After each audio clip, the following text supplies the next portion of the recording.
The employee. It's payday, your phone buzzes, salary received. Nice. For about 5 glorious minutes, you feel like you've made it. Maybe today's the day you finally buy that thing sitting in your online cart. Then reality clocks in, rent takes its cut, groceries grab theirs, the internet bill shows up, electricity joins the party. Before you know it, your bank account looks like it got jumped in a dark alley. This is how most people earn money. You trade your time for a paycheck, work 8 hours. Get paid for 8 hours, work 5 days, get paid for 5 days, stop working for a week, and in many jobs the paycheck stops too. It's a simple deal. Your time goes in, money comes out. Now don't get it twisted. There's absolutely nothing wrong with being an employee. In fact, plenty of successful entrepreneurs and millionaires started exactly here. They learned skills, gained experience, and saved money before building something of their own. The real problem isn't having a job. It's depending on only one source of income. Because if that one paycheck disappears, your entire income disappears with it. That's why so many people eventually look for a second stream of income, not because their job is bad, but because one paycheck can only do so much. The freelancer. At first, this sounds like the dream. No boss, no office, no awkward Monday morning meetings that could have been an email. You wake up, open your laptop, and work from wherever you want.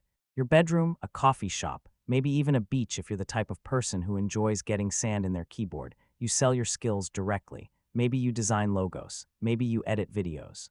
Write code, build websites, take photos. Clients pay you for what you know, not how long you've been sitting in a chair. And that's pretty cool. One project pays $500, another pays $1,000.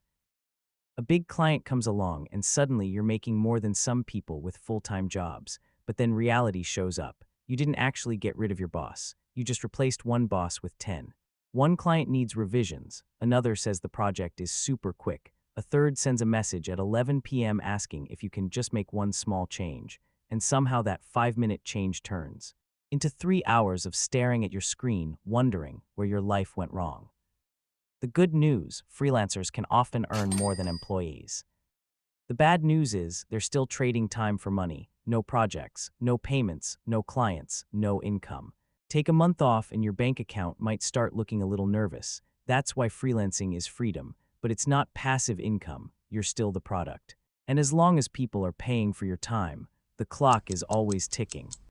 The business owner. This is where the rules start to change. You're not just working for money anymore. You're building a machine that makes money while you taking nap. Maybe it's a software company, a clothing brand, an online store, or even a YouTube channel. At the beginning, though, it doesn't feel very glamorous. You're the CEO, the editor, the customer support, the accountant, and somehow the janitor too. Every problem lands on your desk. Every mistake is yours to fix. And every late night comes with a side of stress. Then, if the business survives, things start to change. You hire your first employee, then another. Suddenly, you're not doing every job yourself anymore. The team keeps the business moving while you focus on growing it. Customers keep buying. Orders keep coming in, videos keep getting views, and money keeps showing up, even while you're asleep. Now, don't get the wrong idea. Most businesses never reach this stage. Many fail long before they become profitable, but the few that do can grow far beyond one person's working hours. That's the difference. An employee gets paid for the hours they work. A business owner gets rewarded for the system they build.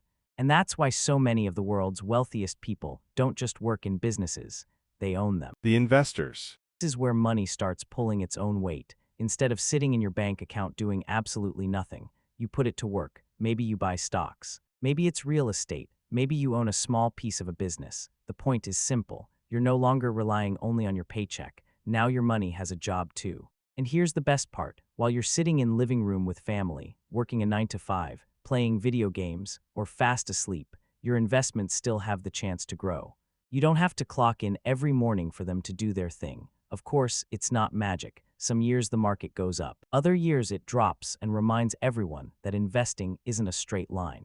That's just part of the game. The smartest investors don't obsess over what happens this week or even this year. They think in decades, they buy quality assets, stay patient, and let time do most of the heavy lifting, because the goal isn't to work forever. The goal is to slowly build things that can earn money without needing your constant attention. In the beginning, you work for your money. Eventually, if you do it right, your money starts working for you.